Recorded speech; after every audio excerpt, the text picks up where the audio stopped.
Bienvenue dans mon monde où je t'invite à te connaître profondément, à recoller les morceaux avec la part divine qui est en toi.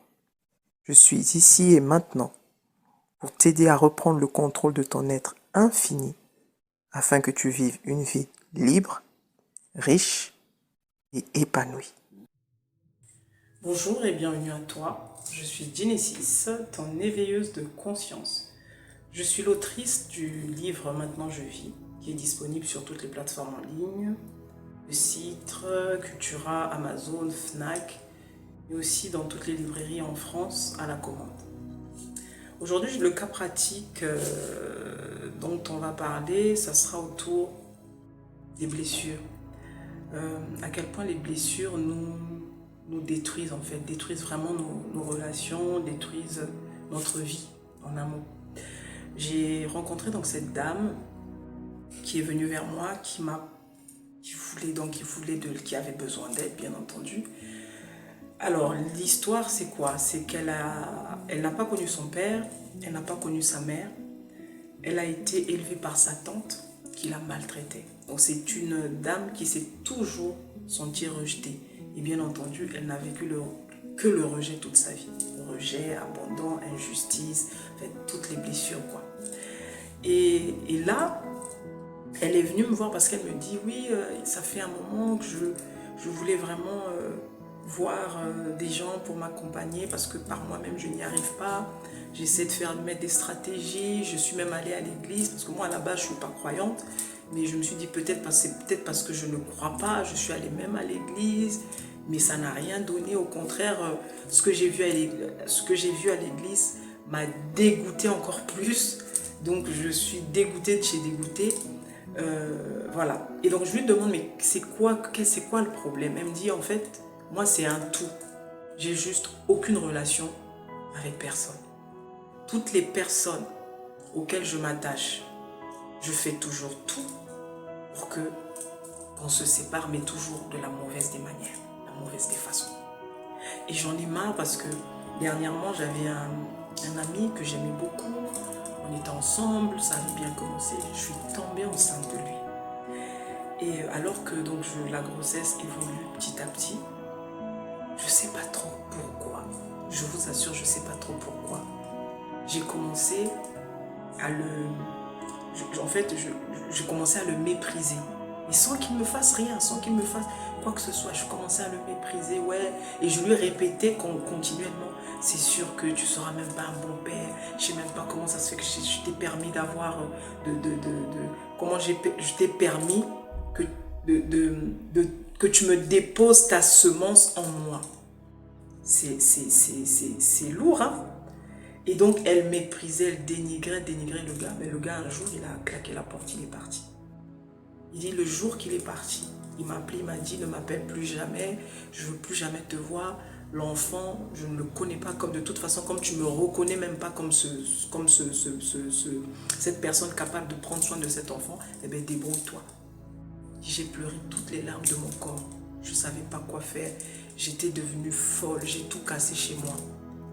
Et après, je me suis dit, bon, ben, c'est pas grave, il est parti. De toutes les façons, il y en a qui élèvent bien leurs enfants seuls, je vais le faire. Et la grossesse, elle a évolué, quoi, peut-être 2-3 semaines après,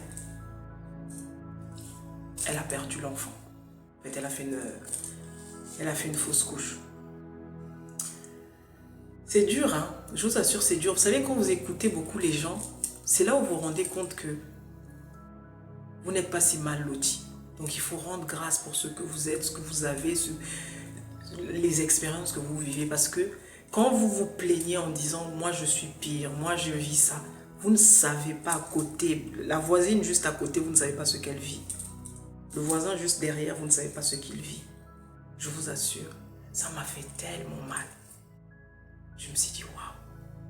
Et donc on a commencé en fait un entretien ensemble et tout ça. Donc je vais l'accompagner. Mais je voulais vraiment vous parler de la profondeur des blessures. On ne se rend pas compte. Le monde que vous voyez, chaos, la terre, vous dites tout le temps, on le dit.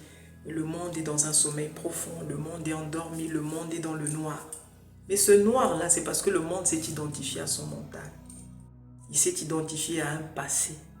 Et c'est ce passé qu'il ne cesse de ressusciter. Le racisme existe parce qu'il y a eu la colonisation. La haine des Juifs existe parce qu'il y a eu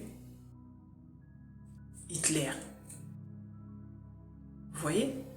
Donc, et vous prenez tout ce qui a causé ce qui se passe dans le monde.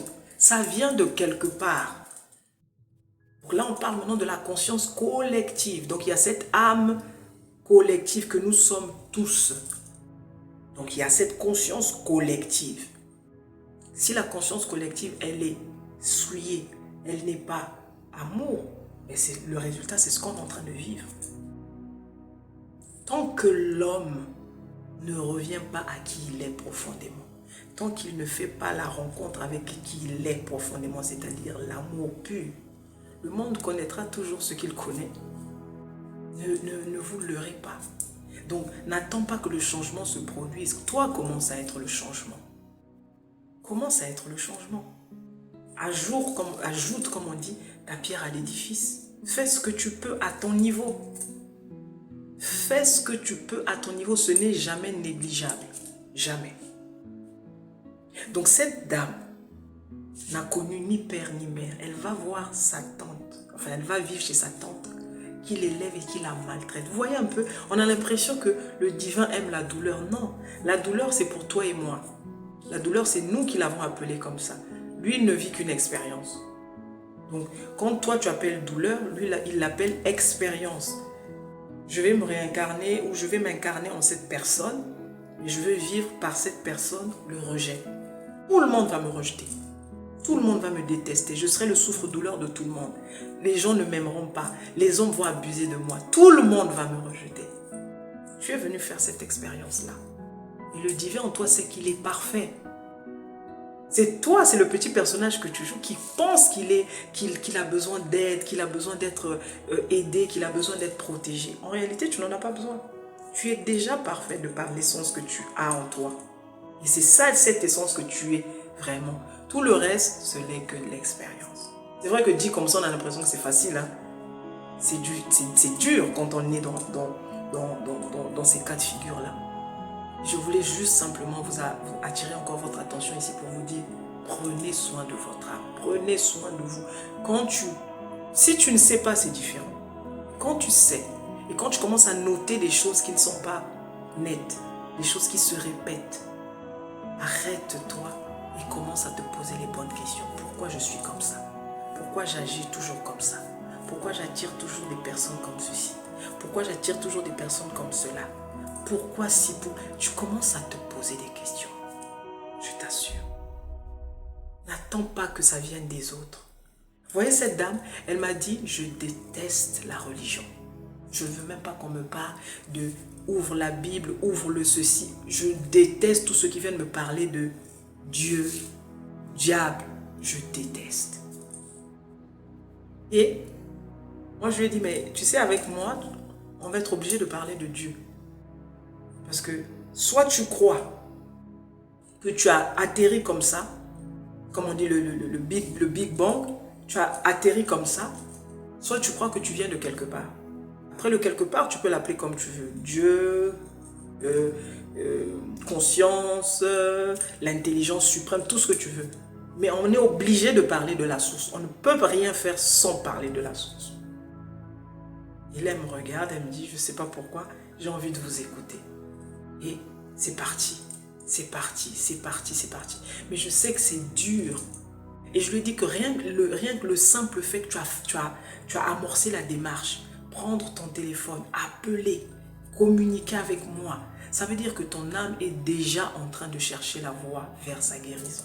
Et je te dis bravo, parce que c'est pas facile. Tu aurais pu t'envoyer en l'air. Et dit, j'ai eu tout ça, envie de me suicider. J'ai même fait des tentatives. Je me suis retrouvée aux urgences. À chaque fois, je reviens dans ce monde pourri. Ça, ce sont ces mots. À chaque fois, je reviens. Donc, vous voyez, elle a une haine même de la vie faite. Donc, vous voyez comment les expériences quand on s'identifie à celles-ci, comment elles peuvent nous détruire? C'est parce qu'en fait, elle a la seule conscience qu'elle a, c'est la conscience de ce qu'elle a vécu. Vous voyez? Pour elle, il n'y a que ça qui existe. J'ai vécu souffrance, j'ai vécu douleur, j'ai vécu mépris, j'ai vécu déshonneur, j'ai vécu... Vous voyez? Et elle a adopté cela comme sa vie. Donc, vous voyez ce que je veux dire?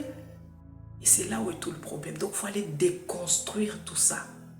Il faut aller lui faire comprendre qu'elle est bien plus que ça. Même si la vie lui a montré autre chose que ce qu'elle aurait voulu vivre, elle n'a été là que pour comprendre certaines choses, comprendre qui elle était vraiment. Et le temps est arrivé pour elle de se connaître. Donc je voulais vraiment vous partager ça. Les amis, faisons attention. L'âme, elle est réelle. Elle est immatérielle, mais elle est bien plus réelle que le corps que tu transportes. Détrompe-toi, l'âme est bien plus réelle. Parce que c'est elle qui a emmagasiné toutes tes expériences, tout ce que tu as vécu. Et en fonction de tes perceptions, tu deviens un personnage, tu deviens une personne, tu deviens une personnalité. Donc vraiment, je nous souhaite de nous prendre au sérieux, je nous souhaite vraiment de guérir, parce que c'est vraiment pas évident. Voilà cette dame qui a un vide total. Elle ne croit en rien, même pas en elle-même, pour vous dire, en rien. Donc là, c'est la source en elle qui va faire le travail. C'est pas Genesis, c'est pas les lectures, c'est la source en elle-même qui va faire le travail. Il faut simplement y croire. Je nous souhaite vraiment de guérir et j'espère vraiment que tu t'observes de plus en plus suffisamment et pour voir en toi c'est quoi ces choses qui reviennent.